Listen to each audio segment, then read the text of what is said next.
always wants to feel like he's the prize. He can do whatever he wants because in his mind, you don't look better than him, so you can't get anybody that's better than him. That's crazy. It's most unfortunate that some individuals think this way, isn't it?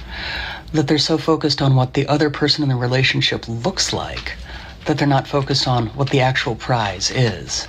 But when a person dates someone only because of how attractive that person is, that really says a lot about them, especially when they're only willing to date someone that they don't perceive to be as attractive as they are.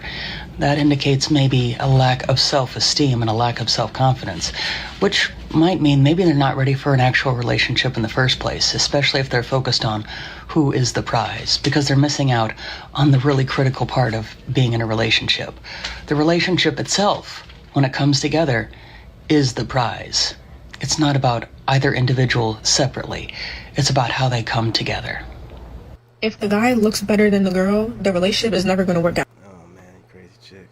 Welcome to the Boyfriend Instruction Manual Chapter 3, Video Games. If you haven't seen the previous chapters, I suggest visiting those before proceeding. Let's get into it. Studies have shown that 99% of boyfriends are lovers of video games, and the 1% of outliers don't realize they love video games. Therefore, the science is telling us that 100% of boyfriends love video games. At the bronze tier, we have solitude, giving your man the time and space that he needs to play his video games. At the silver tier, we have supporting while doing your own activity, being in the same room, keeping company without distraction. At the gold tier, we have playing the game with him and taking an active interest. And at the gladiator level, playing the game on her own. My husband said, and I quote, "If I came home and found you playing Call of Duty by yourself, I'd feel as proud of you as I'd feel seeing our child walk for the first time."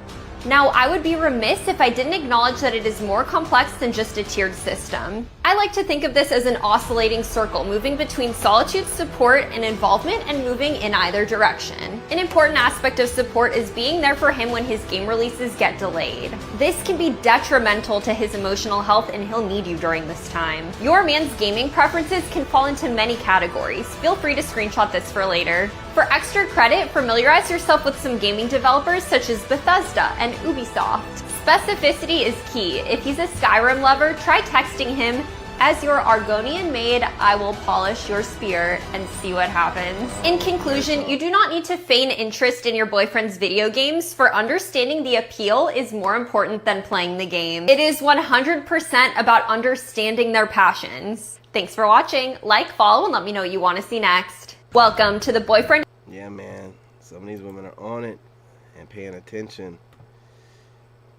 Let's see what this is about. Men, love.